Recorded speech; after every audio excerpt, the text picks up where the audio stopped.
Hello. This speaker has been recorded at a meeting of Addictive Eaters Anonymous. For more information, visit our website www.aeainfo.org. My name's Cara and I'm an addictive eater. And as the preamble was happening, I could just feel tightness in my throat and the heat rise to my face. And all it is just fear. But, there's nothing to be fearful of, really, because all I need to do is share my experience. And, I'm with people who understand. And it's okay to feel fear. I don't need to lie about how I am today. And yeah, what was it like? What was life like for me in the eating? I loved food so much when I was a kid and as a teenager.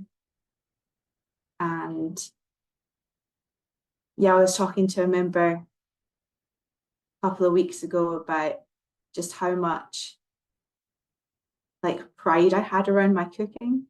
So I was a good cook, and we were just saying, and I bought people with food, just had people round, and life was just all about food. It was all about the food. And I had no idea really that wasn't normal, because, my whole family were a foodie family. And just for years, that was just normal.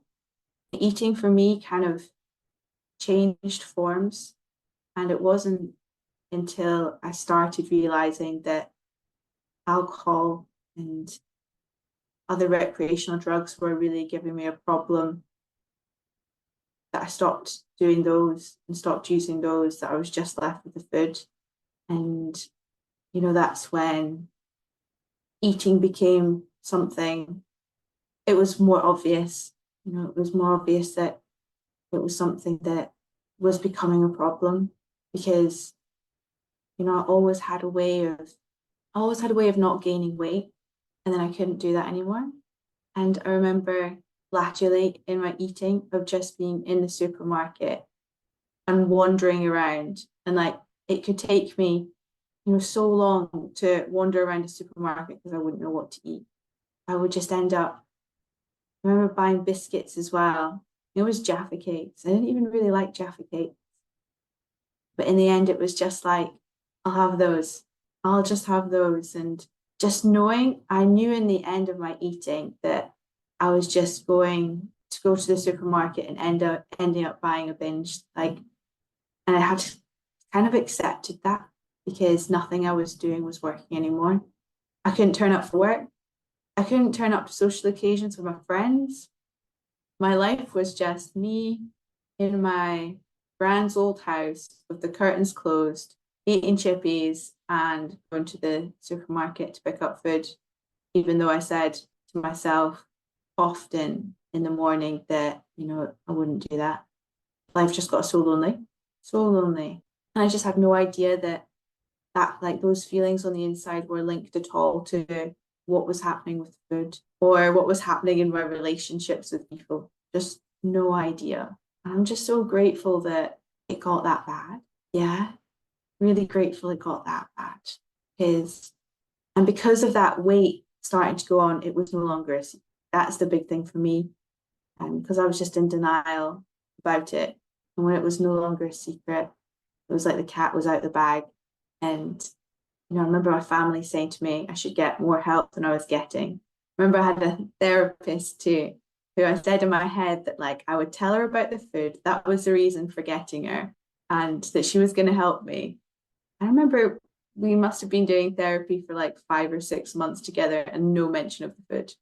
I'll talk to you about everything else. I'll talk to you about my relationship with my mum and how she used to blame, and my relationship with my sister and how awful it is to live at home with them. but nothing about the food. Yeah, it was just a secret. And yeah, it got to that breaking point. And I came across AEA. And I remember reading for the first time, sobriety and Addictive Eaters Anonymous is from all mind-altering substances, from food and all mind-altering substances. And I thought, okay, and read a little bit more, and reading that addiction can swap from one thing to another.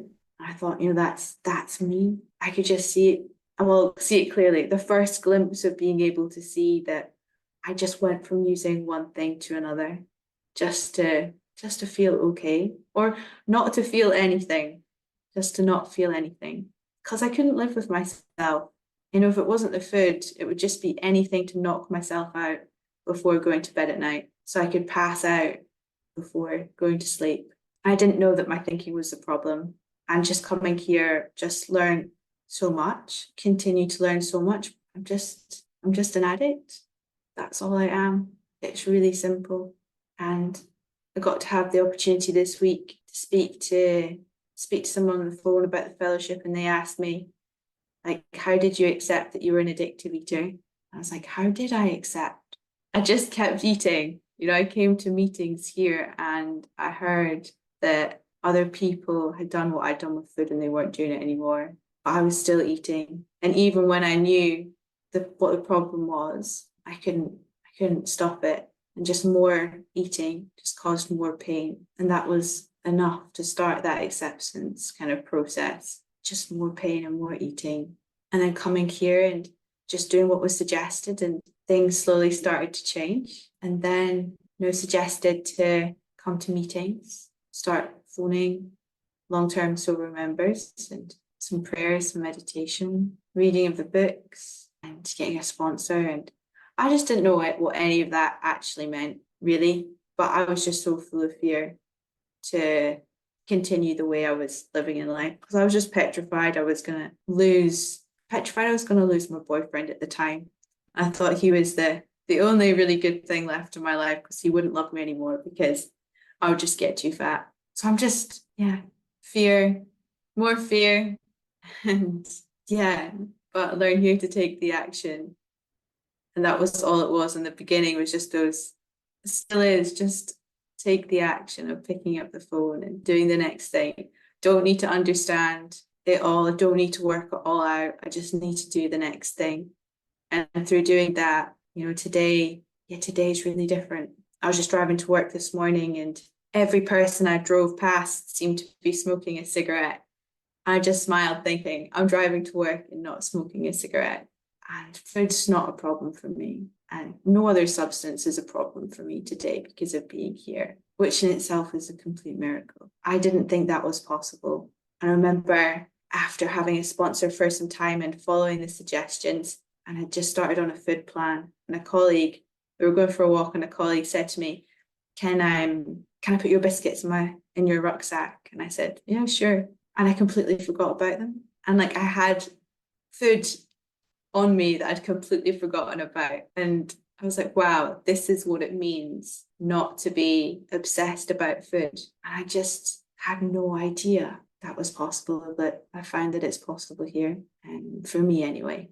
And just being able to have a relationship with my mom and my dad today, and my sister. And like someone said last week, like the healing of relationships, and that's what I'm getting to experience from being here. I'm sitting in my flat this evening, and I never thought it'd be possible to live alone and not pick up the food and not be in the food all the time. And it is. I just get help with life here now, because I've come to learn from being here that the problem wasn't the food. It was that irritable and discontent feeling inside that I tried to solve with all of these outside things, when actually the answer for me is being in this fellowship and everything that comes with that, and being able to have fun with people and to laugh, and learning to laugh at myself, and just being told here as well, just to get out of self and help somebody else. And I just love hearing people's experiences about what that is, and it's just suggested recently of You know, if I'm attending somewhere and sitting on a chair, like just thinking about how comfy the chair is. I wonder what this chair feels like. And just before coming on the meeting, like, oh, my big toes are rather tingly. Just anything for me to stop thinking about me. I'm the problem. Like, who knew? But yeah, just full of love to be here today. And yeah, I'll just keep doing what I'm doing and try my best just to keep it in the day. Yeah, thank you, Anna. I'm gonna leave it there.